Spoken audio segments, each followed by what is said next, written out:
तो आइए शुरुआत करने जा रहा हूं आज की पहली बड़ी खबर के साथ। और पहली बड़ी खबर दर्दनाक है, बहुत अफसोसनाक है, पूरा देश गम में भी है। एक बड़ा नेता गया है, लेकिन इस पर सियासतदान क्या कह रहे हैं? प्लेन क्रैश हादसा या फिर साजिश?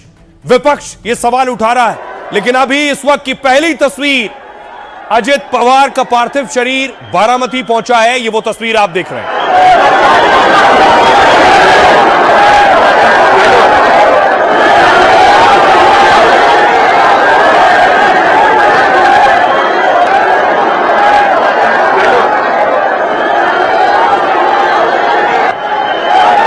ये तस्वीर आप देख रहे हैं, अपने दादा के लिए जन सैलाब उमड़ा है। बारामती उनका पार्थिव शरीर पहुंचा, कदम रखने की जगह नहीं। आसपास के लोग, आसपास के गांव के लोग, शहरों के लोग बारामती पहुंच चुके हैं। और जब से खबर मिली उस वक्त से भावुक लोग, समर्थक लोग वहां पहुंच रहे हैं।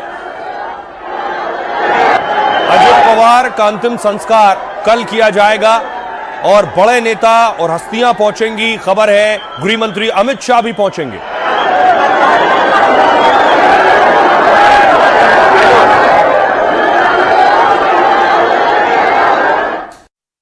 अब सवाल यह है कि आखिर हादसा हुआ कैसे? बहुत से विरोधी इसे साजिश भी कह रहे हैं। अजित पवार इस विमान में कुछ इस तरह से बैठे हुए थे, वही विमान है जिसमें हादसा हुआ, लेकिन ये तस्वीर पहले की है। अजित पवार अक्सर इस विमान में सफर करते थे। अवघड पडतंय कारण हार्वेस्टरला मोठे प्लॉट लागतात, छोटे प्लॉट झाले ना की हार्वेस्टरची पोगण होईल। अब देखिए जरा, अब आपको बताने की कोशिश कर रहे हैं कि किस तरह यह विमान हादसा हुआ। अजित पवार बारामती जा रहे थे, वहां से उन्होंने फ्लाइट पकड़ी।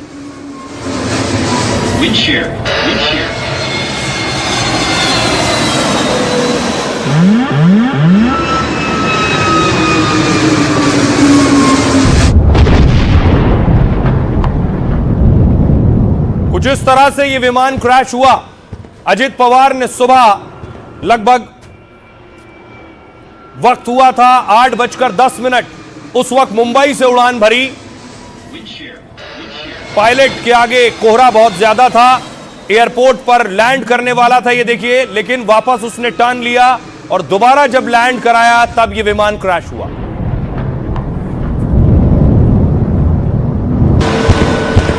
अब आपको सीधी तस्वीरें दिखाता हूं मैं।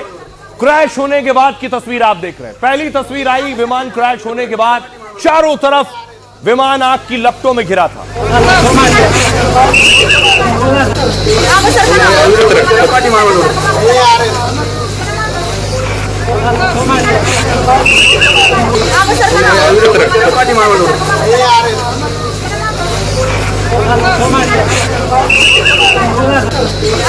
तस्वीर आप देख रहे हैं, ये वही विमान है। इसी विमान में अजित पवार समेत 4 और लोग सवार थे, जिसमें पायलट, को पायलट, एक अटेंडेंट और उनका बॉडीगार्ड।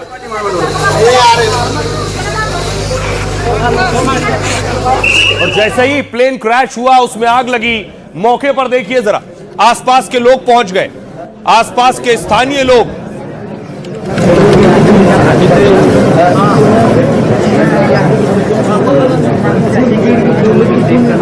क्योंकि अजित पवार बारामती से ही ताल्लुक रखते हैं, अजित पवार का गढ़ बारामती। और यह हादसा कुछ इस तरह भीषण था कि देखिए जरा, जो जिस प्लेन में सवार थे उसके पार्ट देखिए। ये प्लेन का टायर पड़ा हुआ है, विमान का टायर एक तरफ पड़ा था, विमान का पंख एक तरफ पड़ा था, विमान का ढांचा दूसरी तरफ पड़ा था और इंजन कहीं और पड़ा था।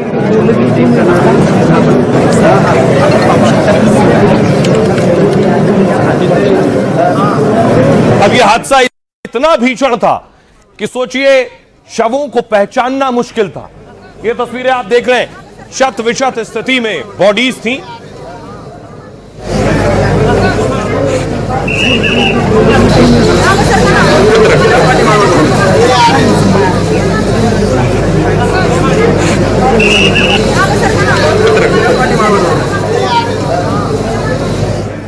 और देखिए फौरन हुआ क्या, फौरन एम्बुलेंस पहुंची है मौके पर। एम्बुलेंस में शवों को रखा गया और बारामती के अस्पताल ले जाया गया।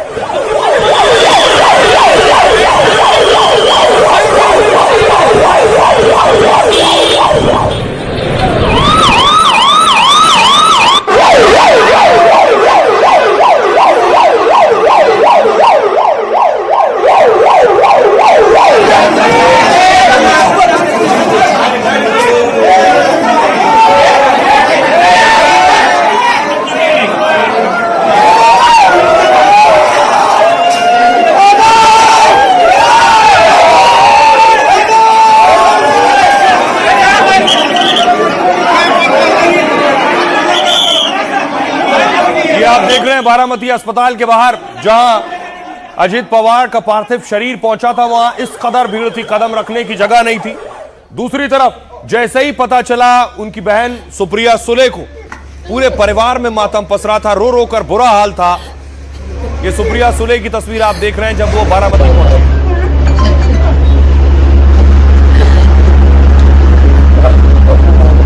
अजित पवार की पत्नी रोहित पवार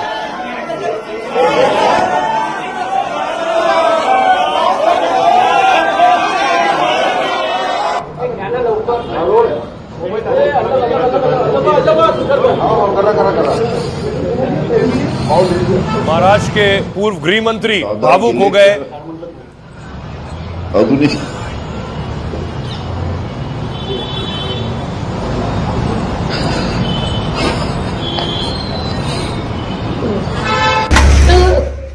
और इतना ही नहीं, अजित पवार जनता से जुड़े नेता भी थे, अपने नेताओं से भी उनका कनेक्ट रहता था। तो उनके जो विधायक थे, जो नेता थे, वो बुरी तरह से फूट पड़े।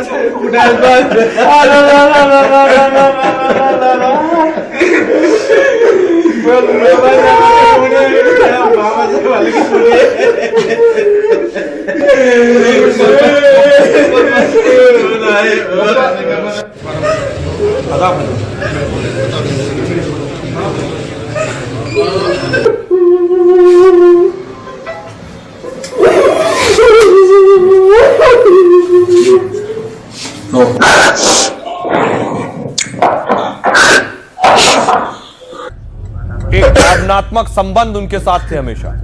वडील गेल्यानंतर कधी माझ्यासारख्याला वडील नाही त्याची जाणीव नाही होती। राजकारणी जीवनात मी कधी असा नेता बघितला नाही आणि कधी बघणार नाही।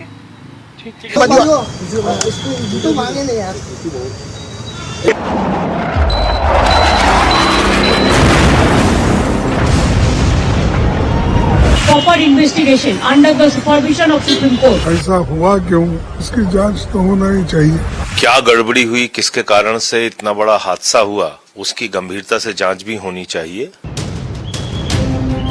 क्या अजित पवार का प्लेन क्रैश हादसा नहीं, साजिश थी? क्या महाराष्ट्र के डिप्टी सीएम के प्लेन को किसी ने प्लान के तहत क्रैश कराया? ममता बनर्जी से लेकर अखिलेश यादव और उमर अब्दुल्ला जैसे सियासी दिग्गज दिल दहला देने वाले हादसे पर सवाल उठा रहे हैं। तो एक बार को ये बात तो साफ होनी चाहिए कि आखिरकार ये घटनाएं क्यों हुई। ऐसी जांच हो जिससे निष्पक्ष पता लगे कि आखिरकार घटना किस वजह से हुई। ये संजोग है या साजिश, ये मैं इस पे कुछ नहीं कहूंगा, लेकिन पूरी जांच होनी चाहिए कि प्लेन क्रैश कैसे। अचानक हुए हादसे से पूरा बारामती गम में डूबा है। पवार परिवार का रो रो कर बुरा हाल है। पीएम मोदी और फडणवीस तक इसे राजनीति का कभी न भरने वाला नुकसान बता रहे हैं, लेकिन हादसे के पीछे साजिश का सवाल उठाकर विपक्ष ने एक बवाल शुरू कर दिया है।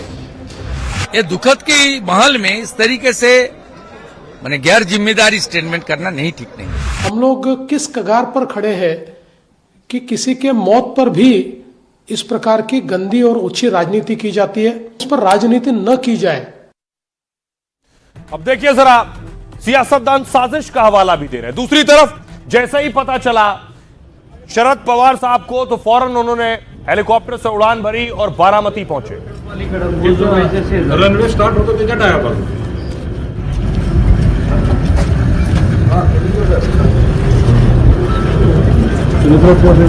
शरद पवार के लिए बहुत भावुक क्षण, क्योंकि अजित पवार के लिए सियासी गुरु हमेशा शरद पवार रहे।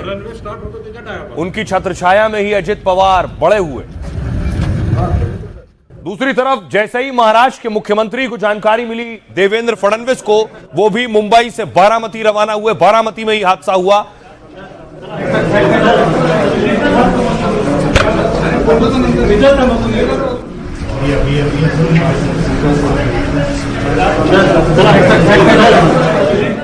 दूसरी तरफ डिप्टी सीएम एकनाथ शिंदे को जानकारी मिली कि अजित पवार का प्लेन क्रैश हो गया है, तो एकनाथ शिंदे भी फौरन बारामती पहुंचे।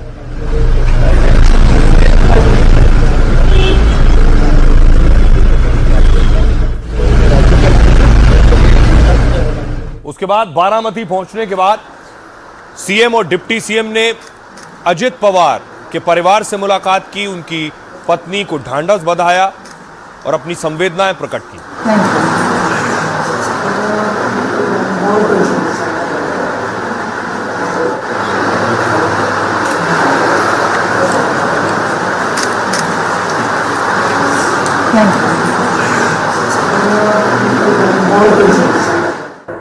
दूसरी तरफ राज ठाकरे को जानकारी मिली तो राज ठाकरे भी अपने घर से रवाना हुए। राज ठाकरे ने निकलते वक्त यह भी कहा कि बोलने की कीमत भी चुकानी पड़ती है।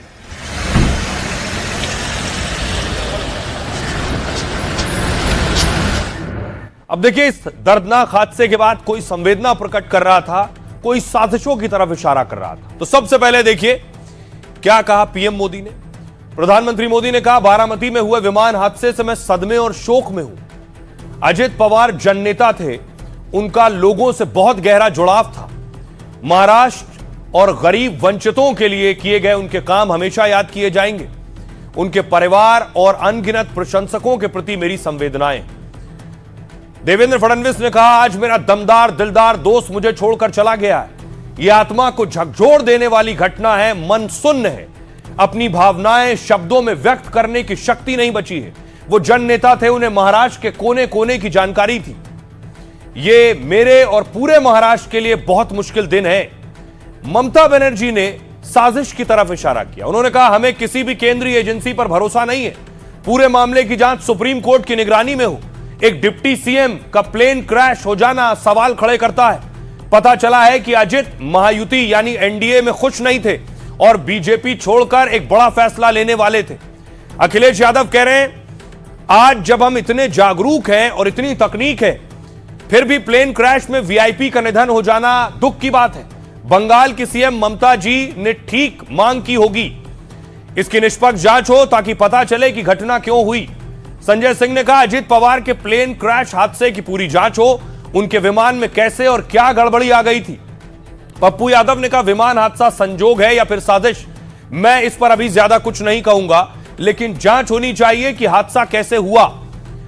उमर अब्दुल्ला ने कहा, इस दुर्घटना को केवल हादसा नहीं माना जा सकता है। प्लेन क्रैश मामले की पारदर्शी जांच होनी चाहिए ताकि हादसे की तकनीकी या जो भी कारण हो वो साफ हो सके। राज ठाकरे ने कहा, राजनीति में मुखर होने की कीमत चुकानी पड़ती है। पता नहीं अजित पवार को कितनी चुकानी पड़ी होगी। एकनाथ शिंदे ने कहा, अजित दादा के विमान हादसे की जांच जरूरी है ताकि इस तरह की घटनाएं दोबारा ना हो। सुनिए जरा पीएम मोदी और बाकी सियासतदानों। महाराष्ट्र में दुखद विमान दुर्घटना हुई है। इस दुर्घटना ने महाराष्ट्र के उप मुख्यमंत्री अजित पवार जी और कुछ साथियों को हमसे छीन लिया है। मैं अजित पवार जी के परिवार के प्रति संवेदना व्यक्त करता हूं। अजीत पवार की आज सुबह प्लेन क्रैश में मौत हुई। ये खबर सुनकर मैं बहुत परेशान हूँ। देश के लोगों की कोई सुरक्षा नहीं है, राजनेता भी सुरक्षित नहीं है। मुझे जानकारी मिली कि वो बीजेपी छोड़ने जा रहे थे और आज ये हादसा हो गया। मैं सुप्रीम कोर्ट की निगरानी में एक विस्तृत जांच चाहती हूँ। हमें सिर्फ सुप्रीम कोर्ट पर विश्वास है और किसी एजेंसी पर नहीं। क्या टिप्पणी सेम ममता बनर्जी। ये दुखद की माहौल में इस तरीके से मैंने गैर जिम्मेदारी स्टेटमेंट करना नहीं ठीक नहीं है। मैं नेता प्रतिपक्ष के नाते, बंगाल की सन ऑफ द सॉइल के नाते इसको घोर निंदा करता हूं। पूरा देश को निंदा करना चाहिए। और आज के समय पे जहां हम इतने जागरूक हैं, टेक्नोलॉजी को इतना समझते हैं चीजें, तो उन्होंने ठीक ही मांग की होगी, क्योंकि वीआईपी के साथ इस तरह की घटना न हो। तो एक बार को ये बात तो साफ होनी चाहिए कि आखिरकार ये घटनाएं क्यों हुई। पूर्व में भी कई हमारे वीआईपी इसी तरह उनकी जान गई है। तो आखिरकार ऐसी जांच हो जिससे निष्पक्ष पता लगे कि आखिरकार घटना किस वजह से हुई। अहमदाबाद के भी बहुत बड़ा एक्सीडेंट, प्लेन था, छोटा प्लेन, वहां पर ऐसा हुआ क्यों, इसकी जांच तो होना ही चाहिए। नहीं, निश्चित रूप से दुखद है। और क्या गड़बड़ी हुई, किसके कारण से इतना बड़ा हादसा हुआ, उसकी गंभीरता से जांच भी होनी चाहिए। सभी लोग एक प्रकार से शॉक में है और अब आगे की जो भी कार्रवाई है वो जैसे तय होगी वैसे आप लोगों को बताया जाएगा। इस प्लेन क्रैश में क्या हुआ अभी शायद हम में से किसी को इस पर टिप्पणी करनी नहीं चाहिए। में तहकीकात हो, इंक्वायरी हो, उसके बाद पता चलेगा क्या जहाज में खराबी थी, क्या मौसम खराब था, कोई और वजह थी। इसके पहले मुंडे जी चले गए, उसके पहले और भी लोग आप उठा करके देखिए, प्रमोद महाजन जी, अभी एक्स सीएम चले गए प्लेन में, और आज अजीत पवार जी चले गए। अब ये संजोग है या साजिश, ये मैं इस पे कुछ नहीं कहूंगा, लेकिन पूरी जांच होनी चाहिए कि प्लेन क्रैश कैसे। देखिए, सियासतदान कह रहे हैं ये साजिश है, तो सवाल ये है साजिश का पता तो जांच से चलेगा। तो इसके लिए पहले देखिए ये हादसा हुआ कैसे। ये है वो प्लेन, इसी प्लेन में अक्सर सफर करते थे ये VTSSK। ये वो प्लेन है जिसमें अजित पवार सफर कर रहे थे। अगली तस्वीर देखिए जरा, ये उस प्लेन के अंदर NDTV का आखिरी इंटरव्यू था अजित पवार के साथ। ये वही प्लेन है जो क्रैश हुआ है। शायद ऐसा तो नहीं कि दोनों राष्ट्रवादी कांग्रेस जो है अभी साथ में आ रही है, जो आपके मनमुटाव थे, चूंकि आपने पिंपरी चिंचवड में कहा भी, अभी जो हुआ सो हो गया। अकेले लड़कर अगर वोटों का बंटवारा हुआ तो कैंडिडेट का नुकसान होता है। तो जो भी हमारा कार्यकर्ता है वो चुनाव उन्होंने जीतना चाहिए, और वो अंदर से देख सकते हैं उस प्लेन की आखिरी तस्वीर है। इस प्लेन में अजित दादा अक्सर सफर तय करते थे, लेकिन अब ये देखिए मुंबई से उड़ान भरा है प्लेन। मुंबई, ये आप देख रहे हैं, मुंबई से उड़ान भर के सुबह 8:10 पर पुणे से होता हुआ बारामती एयरपोर्ट तक पहुंचा, और बारामती एयरपोर्ट पर जब लैंडिंग समझ नहीं आई तो दोबारा इसने टर्न लिया, और टर्न लेने के बाद फिर लैंड करने की कोशिश कर रहा था, तो 8:45 पर क्रैश टाइम है, क्रैश हो गया। 256 किलोमीटर का सफर तय किया। इसको एक बार फुल स्क्रीन लीजिए और पूरा ग्राफिक्स फिर से प्ले कीजिए कि किस तरह से इसने उड़ान भरी। मुंबई से उड़ान भरी सुबह 8:10 पर, और बारामती एयरपोर्ट पर लैंड करने वाला था। धुंध बहुत ज्यादा थी, फिर विमान ने देखिए दोबारा पायलट ने विमान घुमाया है, और वहीं नजदीक में ही प्लेन क्रैश हो गया। प्लेन क्रैश होने के बाद जिस वक्त क्रैश हो रहा था उसकी भी तस्वीर सामने आई है कि कैसे विमान गिरा है और आग के गोले में तब्दील हो गया। ये वो तस्वीर आप देख रहे हैं, ये उस वक्त की आखिरी तस्वीर है, कैमरे में कैद हुई है।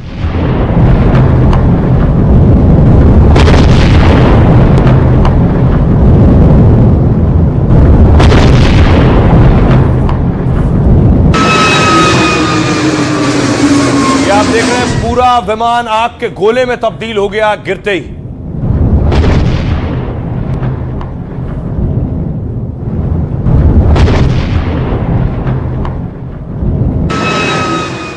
अब देखिए, वक्त के साथ मैं आपको बताता हूं ये प्लेन कैसे क्रैश हुआ, क्योंकि जांच एजेंसियां भी जब जांच करेंगी तो एक एक सेकंड के हिसाब से, एक एक फ्रेम के हिसाब से जांच करेंगी। वक्त हो रहा था 8:10। मुंबई के छत्रपति शिवाजी एयरपोर्ट से विमान ने उड़ान भरी। अजित पवार अक्सर इस चार्टर्ड विमान से उड़ान भरते थे। अजित पवार के साथ पायलट समेत 4 लोगों ने उड़ान भरी इस विमान में। विमान ने अचानक सिग्नल भेजना बंद कर दिया। वक्त था 8:34। विमान के अंदर और कंट्रोल रूम में हड़कंप मच गया। उस वक्त अनहोनी की आशंका से मुंबई से बारामती तक दहशत मच गई थी।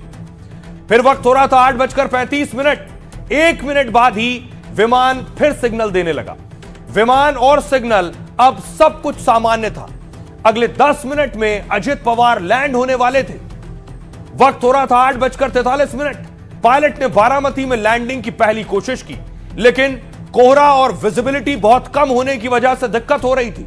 रनवे साफ दिखाई नहीं दिया, तो विमान को फिर से वो ऊंचाई पर ले गया। 8:45 पर 2 मिनट बाद रनवे 11 पर उसने दोबारा लैंडिंग की कोशिश की। बारामती बड़ा एयरपोर्ट नहीं है, बहुत एडवांस तकनीक मौजूद नहीं था, इसलिए कोहरे में विमान उतारने का फैसला मैनुअली करना पड़ा।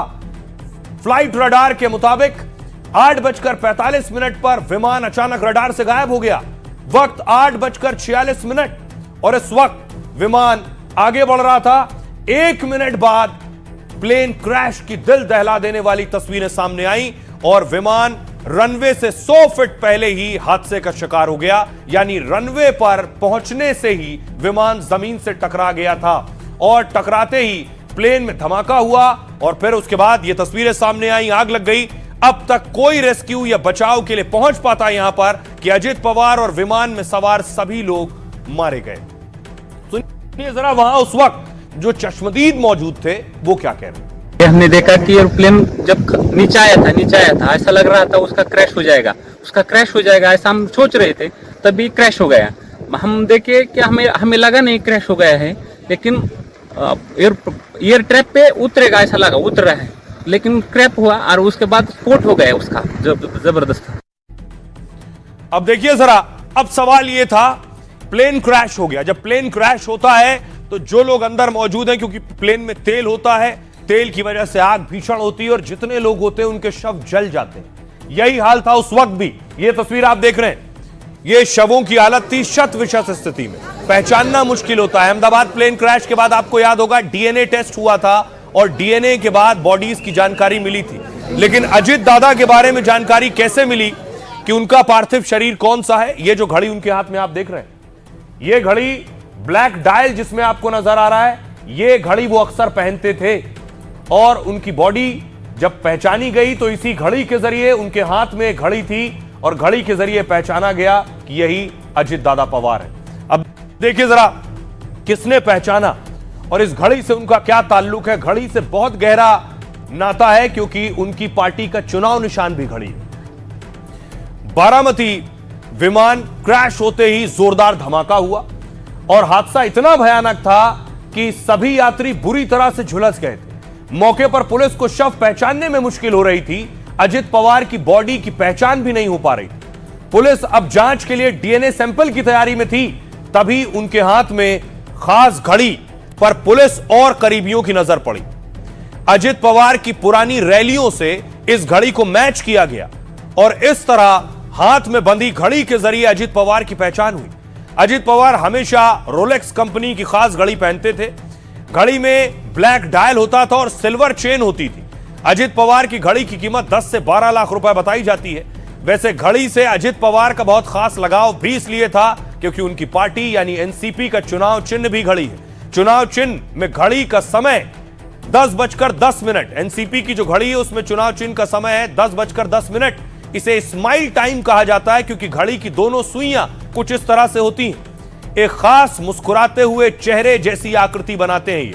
लेकिन आज के हादसे में घड़ी ने बुरे वक्त का इशारा किया है और अजित पवार से जुड़ी आखिरी याद बनकर रह गई है। अब आपको बताऊं कि जब शव की पहचान हुई, उनके शव को अस्पताल ले जाया गया, फिर वहां ताबूत पहुंचा है जिसमें उनके पार्थिव शरीर को रखकर उनके पैतृक गांव बारामती में, जहां के वो परिवार इंतजार कर रहा था, वहां उनका पार्थिव शरीर ले जाया गया।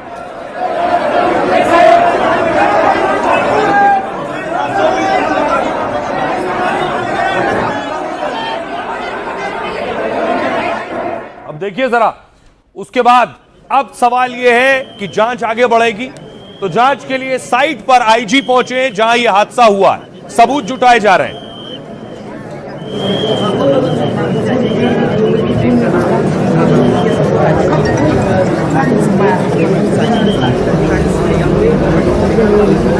दूसरी तरफ उस प्लेन कंपनी की भी जांच हो रही है। उसका एक पहले प्लेन 2023 में क्रैश हो चुका है। यह वो प्लेन कंपनी का ऑफिस है, वीएसआर वेंचर्स।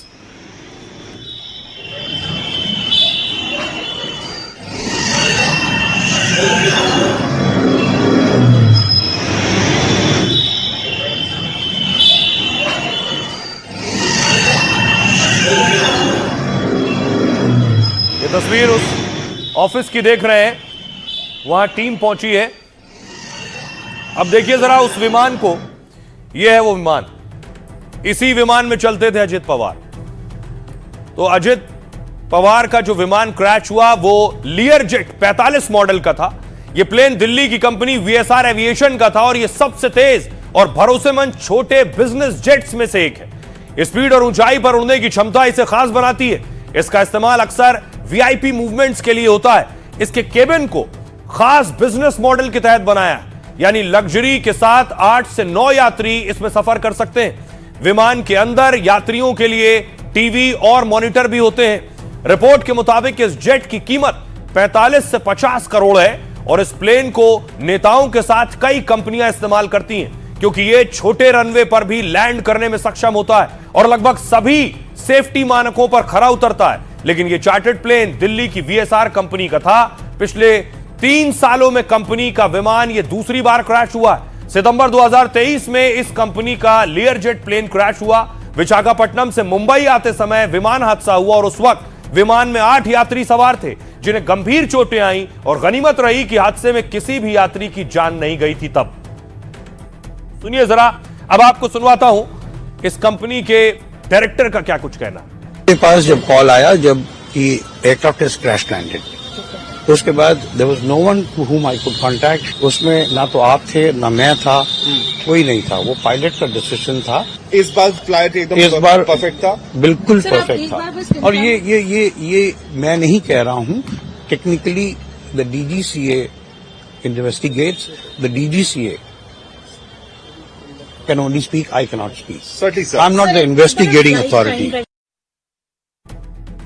अब सवाल यह है, इस प्लेन क्रैश की जांच हो रही है, हादसा या साजिश पर, लेकिन अजित पवार अकेले नहीं थे प्लेन में। उनके साथ देखिए कौन कौन था। यह तस्वीर आप देख रहे हैं, अजित पवार के PSO थे, उनके बॉडीगार्ड थे, उनके अंगरक्षक थे, साई की तरह उनके साथ रहते थे और इस प्लेन में भी उनके साथ सवार थे। लंबे वक्त तक विदीप जाधव अजित पवार के साथ रहे हैं। इसके अलावा 2 और लोग उस प्लेन में सवार थे। पिंकी माली केबिन क्रू थी और शांभवी पाठक को पायलट थी। कैप्टन शांभवी पाठक भी प्लेन में सवार थी। सभी की इस हादसे में मौत हो गई। और इसके अलावा देखिए, इसमें जो पायलट थे, मेन पायलट थे, वो थे सुमित कपूर, कैप्टन सुमित कपूर।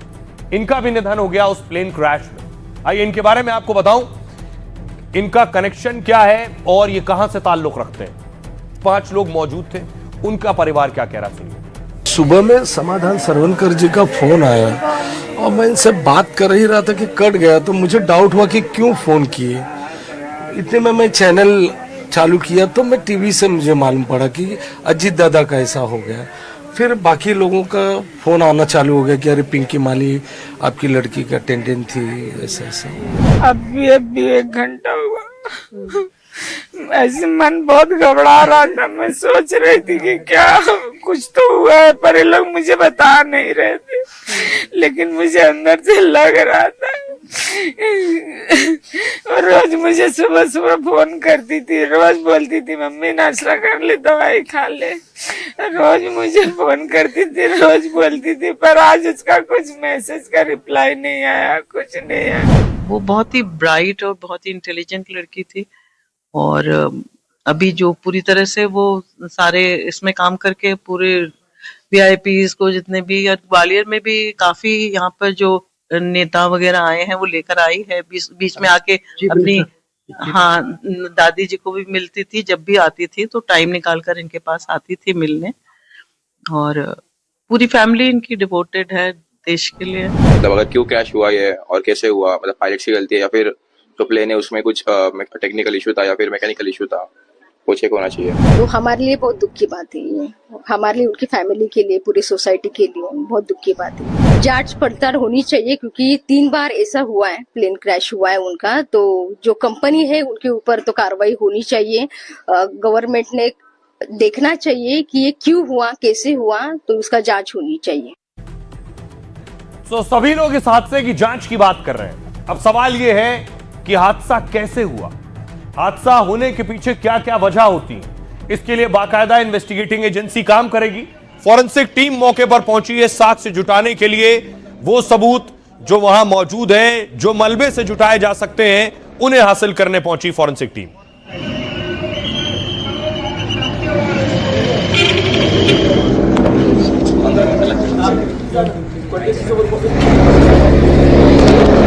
अब देखिए जरा कैसे पता चलेगा हादसा कैसे हुआ और ऐसे हादसे कैसे होते हैं। पहली वजह होती है खराब मौसम। खराब मौसम में विमान उड़ाना या उतारना बहुत मुश्किल होता है। कोहरे में पायलट को फैसले लेने में भारी दिक्कत होती है। विजिबिलिटी कम होने पर रनवे का सही पता नहीं चल पाता है और ऐसे में गलती और हादसे की संभावनाएं बढ़ जाती हैं। तो क्या बारामती में अजित पवार के विमान में यही हुआ? क्या घने कोहरे की वजह से उनका विमान क्रैश हुआ? दूसरी वजह तकनीकी खामी।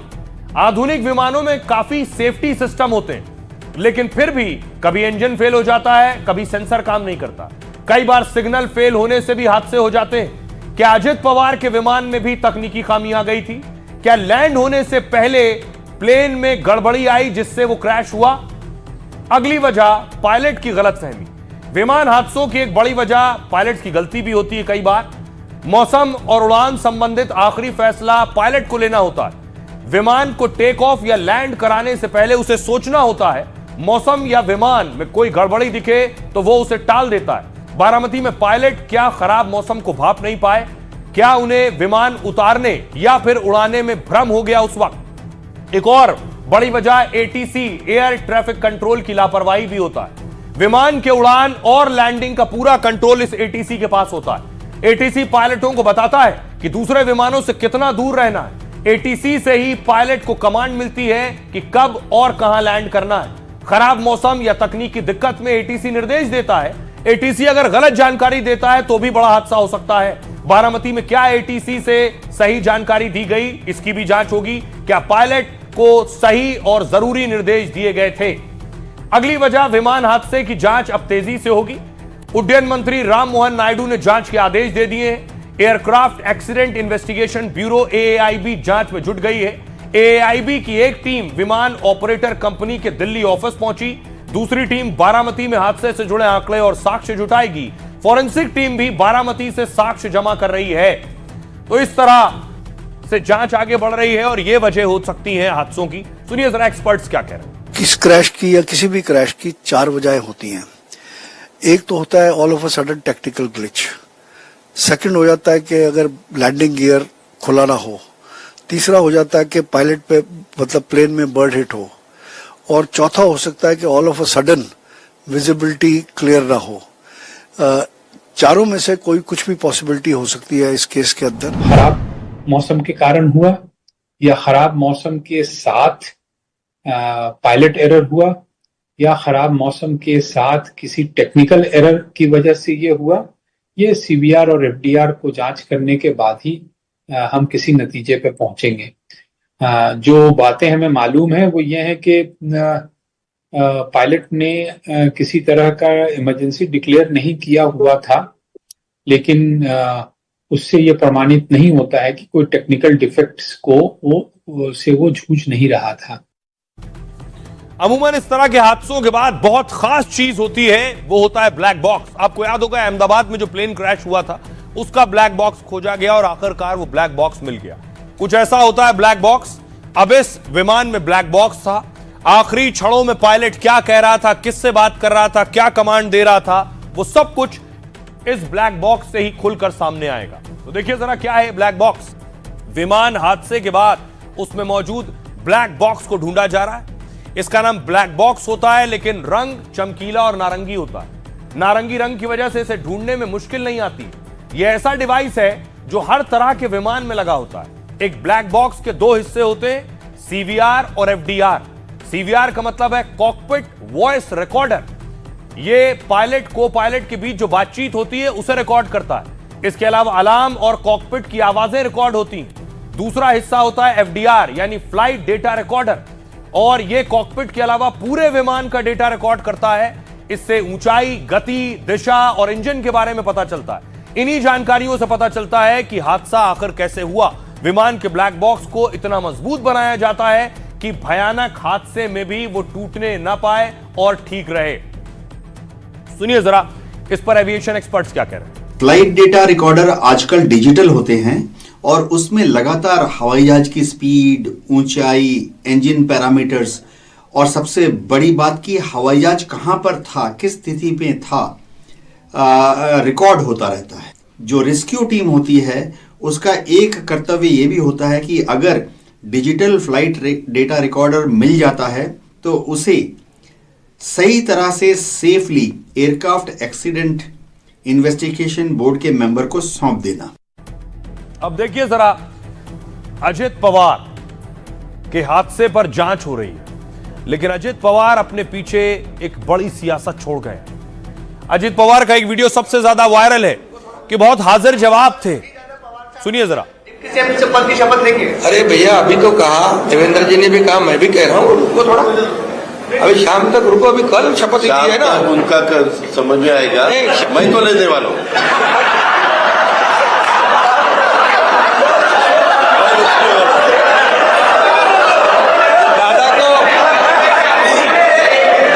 ये जो तस्वीर आप देख रहे हैं, जब शपथ की बात हो रही थी, पूछा जा रहा था शिंदे से शपथ को लेकर, वो सीधे जवाब नहीं दे रहे थे, तो अजित पवार ने पीछे से कहा इनका पता नहीं, मैं तो शपथ लेने जा रहा हूं। और अजीत दादा पवार साहब भी कल डिप्टी सीएम से पद की शपथ लेंगे। अरे भैया अभी तो कहा, देवेंद्र जी ने भी कहा, मैं भी कह रहा हूँ रुको थोड़ा, अभी शाम तक रुको, अभी कल शपथ की है ना, उनका समझ में आएगा। मैं तो लेने वाला हूँ। तो अजित पवार ने कहा मैं तो शपथ लेने वाला हूं। अब आपको बारामती लिए चलता हूं।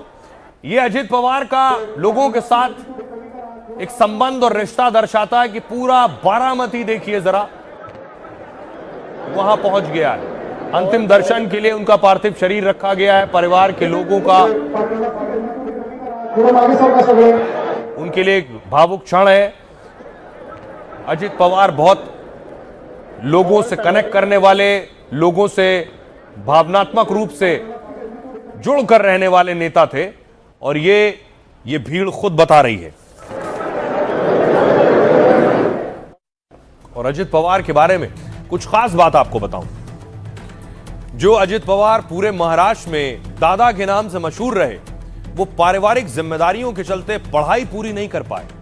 अजित पवार ने बीकॉम में दाखिला लिया और पढ़ाई भी की, लेकिन एक सेमेस्टर बाकी रहने के चलते उन्हें डिग्री नहीं मिल पाई। पढ़ाई भले अधूरी रही, लेकिन राजनीति में उनकी मजबूत पकड़ थी। महाराष्ट्र में सबसे ज्यादा 6 बार डिप्टी सीएम रहने का रिकॉर्ड बनाया। सीएम पृथ्वीराज चौहान हो, फडणवीस हो, उद्धव हो या शिंदे, डिप्टी सीएम वो हो, शिंदे हो, डिप्टी सीएम अजित पवार ही रहे। किसी और पार्टी का कोई नेता ऐसा तालमेल कभी नहीं बिठा पाया। राजनीति के गुर उन्होंने अपने चाचा शरद पवार से सीखे। कुछ समय तक शरद पवार के पर्सनल सेक्रेटरी रहे। 1982 में एक शुगर फैक्ट्री बोर्ड में शामिल होकर सियासत में आए। अजित पवार पहली बार 1991 में बारामती से सांसद बने, लेकिन बाद में चाचा शरद पवार के लिए सीट छोड़ दी। 1995 में बारामती से पहली बार विधायक बने और फिर 7 बार यहीं से विधायक चुने गए। लेकिन 2023 में चाचा की पार्टी एनसीपी तोड़ी। 30 विधायकों के साथ शिंदे सरकार में शामिल हो गए और एनसीपी और इसके चुनाव चिन्ह पर दावेदारी ठोक दी। 2024 में उन्हें एनसीपी नाम और घड़ी चुनाव चिन्ह मिल गया। शरद पवार की पार्टी का नाम और चुनाव चिन्ह बदल गया। 2024 में पत्नी सुनेत्रा को बहन सुप्रिया के खिलाफ लड़वाया, लेकिन सियासी मतभेद को परिवार पर हावी नहीं होने दिया। पूरा परिवार, पवार परिवार हर साल दिवाली एक साथ मनाता था। सुनिए जरा इस पर सियासतदान क्या कहते हैं। सब जनता आज में हमने वहाँ देखा कि हजारों लाखों लोगों की भीड़ जो अजित दादा कहकर पुकार रही थी। ऐसे समय में ऐसी राजनीतिक बात करना ये बहुत ही दुर्भाग्यपूर्ण है, और ऐसे इस घटना की किसी ने भी राजनीति करना ये उचित नहीं है। महाराष्ट्र ने एक कुशल नेतृत्व को खोया है। मराठा होने के नाते एक कुशल मराठा सैनिक आज हमारे बीच में नहीं रहे। भगवान से प्रार्थना है कि उन्हें शांति, उनकी आत्मा को जरूर मिले। अजीत पवार जी का जाना और इतनी खराब दुर्घटना के साथ बहुत बड़ा नुकसान है ये महाराष्ट्र की राजनीति का भी और देश की राजनीति का भी। तो आज का दिन दुर्भाग्य का दिन है। इतनी बड़ी दुर्घटना शायद हम पिछले दशक में ऐसी दुर्घटना कभी हमको दिखने को नहीं मिला। ये दिल को दहला देने वाली दुर्घटना है। अपने नेता का बचाव करने के लिए और अपने नेता का बचाव करने के लिए वो खड़े रहकर जो जवाब एक्सपेक्टेड होता था, तो वो जवाब वो खुद देते थे।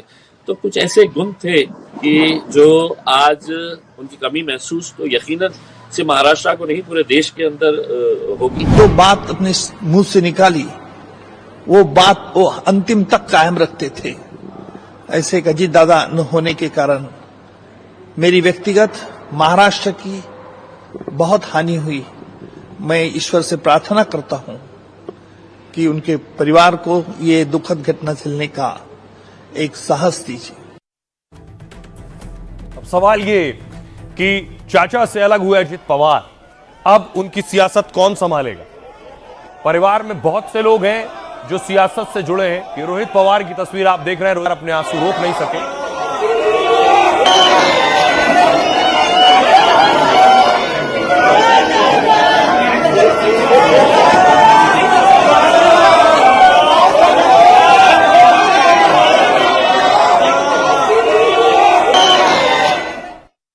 अब देखिए जरा, अब आखिर एनसीपी किसकी होगी?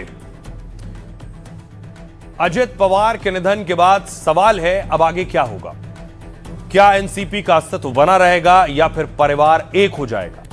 अगर एनसीपी का वजूद बना रहता है तो कमान अब किसके हाथों में होगी? एनसीपी को आगे बढ़ाने के लिए पहला नाम पत्नी सुनेत्रा पवार का है, लेकिन उन्हें राज्य की राजनीति का बहुत ज्यादा अनुभव नहीं है। 2024 चुनाव में हार के बाद वो सक्रिय राजनीति से कतराती भी हैं। अजित पवार के दो बेटे हैं, पार्थ पवार और जय पवार। बड़े बेटे पार्थ पवार पार्टी संगठन की जिम्मेदारी देख रहे हैं। उनकी रुचि भी पिता की तरह महाराष्ट्र की राजनीति में, लेकिन पार्थ पवार कानूनी मुश्किलों में घिरे। साथ ही एमएलए उन्हें कितना महत्व देंगे, इस पर भी असमंजस है। ऐसे में जय पवार की दावेदारी मजबूत हो सकती है, लेकिन अगर कमान परिवार के किसी सदस्य को नहीं मिलती है तो प्रफुल्ल पटेल, सुनील तटकरे जैसे नेताओं का अनुभव काम आएगा। कयास यह भी है कि चाचा और भतीजे की पार्टी एक हो जाएगी, लेकिन तब पेच फंसेगा महायुति और महाअघाड़ी के बीच कि किसके साथ जाना है, क्योंकि यह पक्ष महायुति के साथ और यह पक्ष महाअघाड़ी के साथ। लेकिन जो लोग साजिश की बात कर रहे हैं कि यह साजिश हो सकती है, आज खुद चाचा शरद पवार ने इस पर विराम लगाया कि कोई साजिश नहीं है, इस पर राजनीति नहीं होनी चाहिए। सुनिए। ये एक बड़ा दुर्भाग्यपूर्ण हादसा है। इसमें कोई राजनीति या साजिश नहीं है। तकनीकी जांच एजेंसियों पर भरोसा रखें और बेवजह के कयास ना लगाएं। इस त्रासदी का सम्मान किया जाना चाहिए। और आइए दर्दनाक हादसे के बाद खबरों में आगे बढ़ते हैं। आज की एक और बड़ी खबर है समन करेंगे भारत बंद। कल से जो बवाल और प्रदर्शन शुरू हुआ वो आज भी जारी है। आज ये तस्वीर दिल्ली की दिखा रहे हैं। दिल्ली के छात्रों को देख रहे हैं जो प्रदर्शन कर रहे थे। कानून वापस लो, से तोड़ोगे। अगली तस्वीर देखिए जरा, यूपी के देवरिया की तस्वीर आप देख रहे हैं। देवरिया में लोग सड़कों पर उतरे और प्रदर्शन कर रहे थे।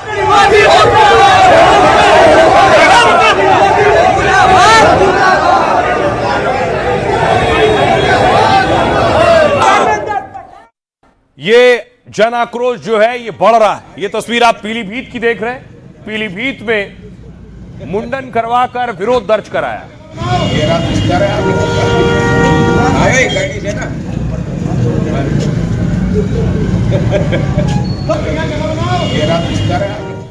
यूपी के बाद आपको लिए चलता हूं राजस्थान। ये जयपुर की तस्वीर आप देख रहे हैं। जयपुर में मशाल जुलूस निकला है।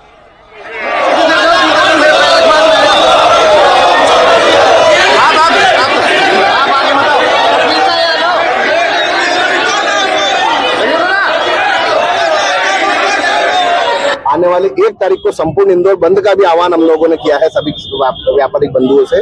कोई भी व्यापारी उस दिन 1 तारीख के दिन अपना व्यापारिक संचालित ना करे।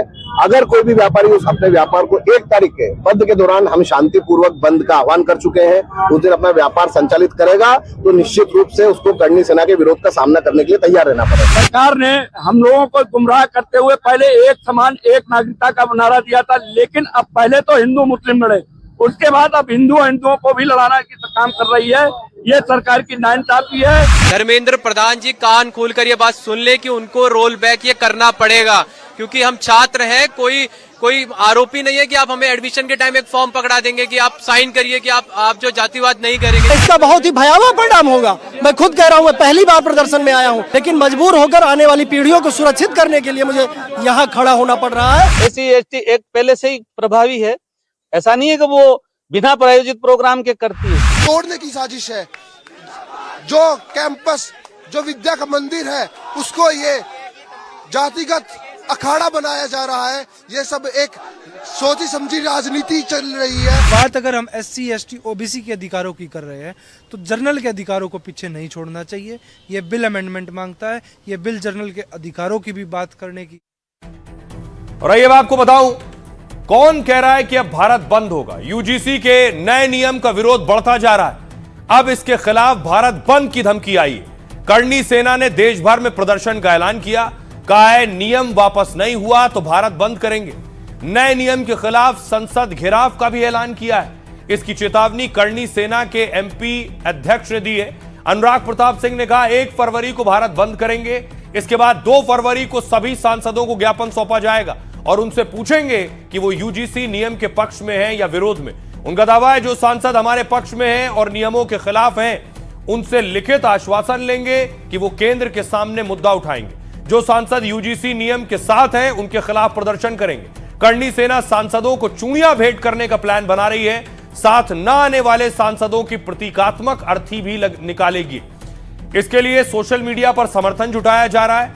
Message, hashtag, poster, video share हो रहे हैं जिन्हें समर्थन मिल रहा है। ऑनलाइन लामबंदी से प्रशासन और एजेंसियां भी अलर्ट मोड में हैं। भारत बंद, संसद घेराव की चेतावनी और राज्यों में प्रदर्शन पर नजर है। हालांकि अब तक देशव्यापी बंद की आधिकारिक घोषणा नहीं की गई है। इस बीच पटना में कुछ प्रदर्शनकारी धर्मांतरण की धमकी दे रहे हैं। युवाओं ने कहा यह नियम वापस नहीं हुआ तो वो इस्लाम अपना लेंगे।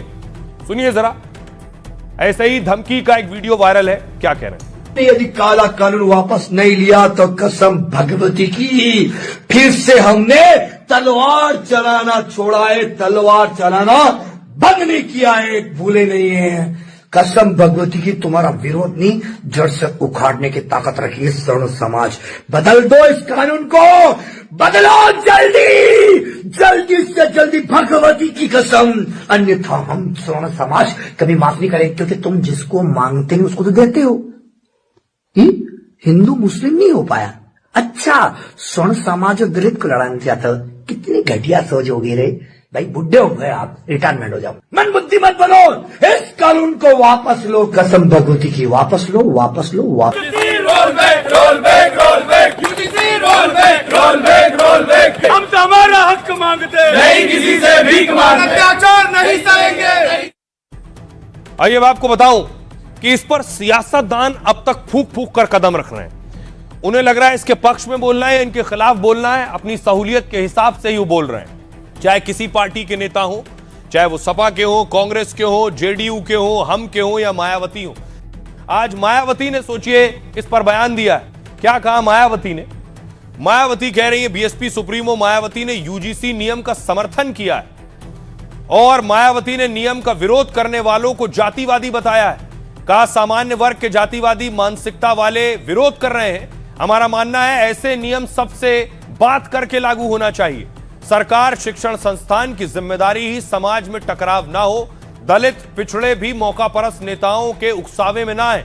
बिके हुए नेता भड़काऊ बयान देकर समाज को बांटते हैं। जेडीयू कह रही नीतीश कुमार की पार्टी जेडीयू ने सधा हुआ रुख अपनाया है। जेडीयू नेता नीरज कुमार बोले सबको अपनी बात कहने का हक है। किसी तबके में उपेक्षा या नाराजगी का भाव लोकतंत्र के लिए अशुभ है। यूजीसी के नए नियम पर सुप्रीम कोर्ट का फैसला ही महत्वपूर्ण होगा। सपा अध्यक्ष अखिलेश यादव भी संतुलित रवैया अपना रहे हैं। अखिलेश यादव ने कहा दोषी बचे नहीं और निर्दोष फंसे नहीं। सपा प्रमुख ने साफ किया कि किसी के साथ अन्याय ना हो। कांग्रेस के आलाकमान खुलकर इस मुद्दे पर कुछ नहीं बोल रहा। हालांकि यूपी कांग्रेस के अध्यक्ष अजय राय ने इसे बंटवारा कहा है। बोले ये यूजीसी के जरिए लोगों को बांटने की कोशिश कर रहे हैं। पूर्व सीएम हरीश रावत ने नियम को सनातन के खिलाफ बताया है। आजाद समाज पार्टी नगीना के निर्दलीय सांसद चंद्रशेखर तो यूजीसी नियम के साथ हैं। कहा दबाव में नियम वापस लिया तो हम बड़ा आंदोलन करेंगे। केंद्रीय मंत्री जीतन राम मांझी की पार्टी ने नियम का सपोर्ट किया है। मांझी के बेटे और बिहार के मंत्री डॉक्टर संतोष कुमार सुमन ने कहा सरकार कोई भी बिल लाती है तो वो जनहित के लिए होता है। ये ज्यादती करने वाला नहीं बल्कि भेदभाव मिटाने वाला नियम है। पहले पढ़ना और समझना चाहिए, उसके बाद टिप्पणी करनी चाहिए। सुनिए जरा सियासतदानों को। दोषी बचे नहीं, मैंने आपसे कहा दोषी बचे नहीं और निर्दोष फंसे नहीं, निर्दोष फंसे नहीं। असमानता है, उसको समानता में लाने के लिए एक कानून लाया गया है और कानून बनाते समय जो लोग विरोध कर रहे हैं उन्हीं के समाज के 17 लोग उस कमेटी में थे, पढ़े लिखे लोग हैं। उन लोगों ने उस कमेटी में रह करके उस बिल को पास किया है। काम का गरमाया नहीं चाहिए, कोई उसमें बात नहीं। सारे वर्गों के लोग उसमें सम्मिलित हैं, जिनको जो पीड़ित हैं उनके लिए कमेटी बनाने की बात की गई है। कुछ लोग मुट्ठी भर लोग हैं, देश की सारी नौकरियों में और सब पर कब्जा करना चाहते हैं, कहीं वो हट न जाए, इसलिए और कुछ। सरकार जानबूझकर ऐसे कदम उठाती है बिना चर्चा किए, बिना आपसी बातचीत के, क्योंकि सनातन धर्म का सबसे ज्यादा दुरुपयोग, अपमान अगर किसी ने किया है तो भारतीय जनता पार्टी ने किया है। व्यवसायीकरण कर दिया है उसका।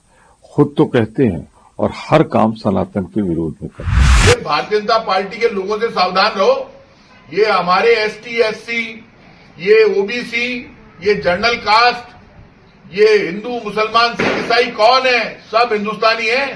ये हिंदू, मुसलमान, सिख, ईसाई एक होगा ने, तभी ये बीजेपी की दादागिरी बंद होगी। जातियों के नाम पर विभाजन या क्षेत्र के नाम पर विभाजन, भाषा के नाम पर विभाजन हमारे देश को कमजोर करता है और सनातन को भी कमजोर करता है। तो कोई ऐसा कानून जो समाज को विभाजित करता हो, देश के लिए ठीक है। अब सवाल यह है, बहुत से जानकार ये कह रहे हैं कि यूजीसी नियम बनाने से क्या बीजेपी फंसी है? एक तरफ अगड़ा है, दूसरी तरफ पिछड़ा है। यूजीसी के नियम अगर खत्म कर दिए तो पिछड़े नाराज, नियम लागू रहे तो अगड़े नाराज। और इसका चुनाव पर असर होगा क्या? 2027 में क्या असर होगा? सच में यूपी में चुनाव है, लेकिन मैं आपके सामने 24 का आंकड़ा रख रहा हूं। 24 का आंकड़ा जो लोक नीति CSDS का है, यह आंकड़ा यह कहता है 24 में लोकसभा चुनाव हुए, किस जाति के लोगों ने बीजेपी को कितना वोट किया। सबसे ऊपर देखिए अगड़ी जाति, 18% यूपी में अगड़ी जाति का वोटर है और उस 18% में से 79% यानी 79% वोट बीजेपी को गया है, यानी अगड़ी जातियों ने सबसे ज्यादा वोट बीजेपी को किया है। यूजीसी नियम पर अगड़ी जाति ही विरोध कर रही है, तो नियम अगर नहीं हटाए तो अगड़ी जाति को नाराज करेंगे। उसके बाद बाकी देखिए, यादव, कुर्मी, कोयरी, अन्य पिछड़ी जातियां, जाटव, गैर जाटव। अब देखिए यादव समाज से 11% वोट में बहुत ज्यादा वोट बीजेपी को नहीं गया, 15% गया। अमूमन यादव समाज माना जाता है, सपा को वोट करता है। कुर्मी कोयरी 9% में से 61% वोट गया है बीजेपी को। अन्य पिछड़ी जातियां जो लगभग 16% है, उनमें से, क्योंकि यादव भी पिछड़ी जाति में आते हैं, उनमें से अन्य पिछड़ी जातियां 16 में से 59%, 59%। अगर ये यूजीसी के नियम हट गए तो अन्य पिछड़ी जातियों को की नाराजगी मोल लेनी होगी। तो एक तरफ कुआं नजर आ रहा है, एक तरफ खाई नजर आ रही है। यह स्थिति है कि अब यूजीसी नियम का क्या करें, लेकिन यूजीसी नियम का मामला सुप्रीम कोर्ट है। सुप्रीम कोर्ट के निर्देश पर ही नियम बने हैं। संभव है सुप्रीम कोर्ट इसमें कोई फैसला आगे देता है तो उसी के फैसले से नियम में बदलाव भी हो सकता है। सुनिए आज योगी आदित्यनाथ ने क्या कहा। बुद्धि और विवेक होगा और साथ साथ संगठन होगा। याद रखना, शक्ति असुरों के हाथों में आती है तो विध्वंस करेगा, शक्ति देवों के हाथों में आएगी तो सकारात्मक ऊर्जा से लोगों के जीवन में व्यापक परिवर्तन का कारण बनेगी। और यही तो कारण डबल इंजन सरकार भी आज आपके जीवन में करने का प्रयास कर रही है। ये हमारा दायित्व है, हमारा कर्तव्य है कि जनता जनार्दन ने जो शक्ति दी है उस शक्ति का उपयोग जनता जनार्दन के हित में बिना भेदभाव के करके दिखाएं। अब देखिए जरा, जिस सिटी मजिस्ट्रेट ने यूजीसी के नियम के विरोध में इस्तीफा दिया, उनका आरोप था कि उन्हें बंधक बना लिया गया। वो मीडिया कैमरों के सामने आया। फंडामेंटल राइट है, आर्टिकल 19, आर्टिकल 21 ये राइट देता है कि मैं विचरण कर सकता हूं। मैं अंदर ही हाउस सदस्य हूं। इस एडीएम कंपाउंड को एक मिनी जेल के रूप में कन्वर्ट कर दिया गया है। मैं बाहर अभी नहीं निकल सकता। मैं ये बताइए, मैं विचरण के लिए स्वतंत्र हूं, तो फंडामेंटल राइट है, आर्टिकल 19, आर्टिकल 21 ये राइट देता है। अभी तो यूजीसी जो 2026 का रेगुलेशन आया है, दिनांक जो 13 जनवरी को भारत सरकार के जो गजट में प्रकाशित हुआ है, उसमें आपने सामान्य वर्ग के व्यक्ति जो अभ्यर्थी हैं, पढ़ते हैं, विद्यार्थी हैं, उनको आपने स्वघोषित अपराधी मान लिया है।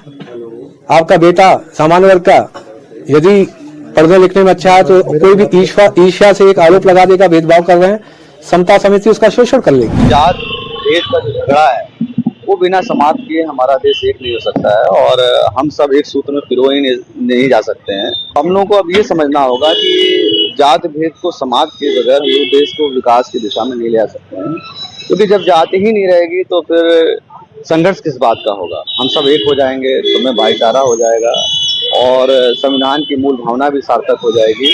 तो ये अब हम लोग को पढ़ लिख करके समझना होगा। तो राइट, अब बारी है लाइफ का फंडा की। खास जिंदगी में ज्ञान बहुत जरूरी है, लेकिन अगर उसका इस्तेमाल ना किया जाए तो फिर वो किस काम का। आचार्य चाणक्य ने ज्ञान को लेकर बहुत अहम फंडा दिया। आचार्य चाणक्य ने कहा, अनभ्यासे विषम शास्त्रम जीर्णे भोजनम विषम। मतलब बिना उपयोग या अभ्यास के ज्ञान बोझ बन जाता है। जैसे पेट खराब होने पर अच्छा खाना भी जहर के जैसे होता है, यानी वो आपकी सेहत को नुकसान ही पहुंचाता है। इसी तरह बिना अभ्यास का ज्ञान जहर जैसा खतरनाक होता है। चाणक्य ने कहा कि आपने कोई विद्या या हुनर सीख लिया, लेकिन अगर आप उसका अभ्यास नहीं करेंगे और उसे अमल में नहीं लाएंगे तो धीरे धीरे उस पर आप अपनी पकड़ खो देंगे और जब जरूरत पड़ेगी तो आपका वो हुनर आपके काम नहीं आएगा। जैसे जो विद्यार्थी परीक्षा से पहले लगातार अभ्यास करता है, अक्सर परीक्षा में वो अच्छे नंबर हासिल करता है, लेकिन जो थोड़ा पढ़ने के बाद ये मान लेता है कि उसे तो सब आ जाएगा, उससे सब हो जाएगा, और वो प्रैक्टिस करना छोड़ देता है तो उसे परीक्षा में नाकामी झेलनी पड़ती है। इस श्लोक के जरिए आचार्य चाणक्य ने लाइफ का अहम फंडा दिया। हमें अपने हुनर और ज्ञान का लगातार अभ्यास करते रहना चाहिए और हर दिन कुछ नया सीखने की आदत डालनी चाहिए। तो जहां से जो अच्छा हासिल हो उसे अपनाएं, अपनी जिंदगी में उतारें। अपना और अपनों का बहुत बहुत ख्याल रखिए। रुक रहे हैं एक छोटे से ब्रेक के लिए।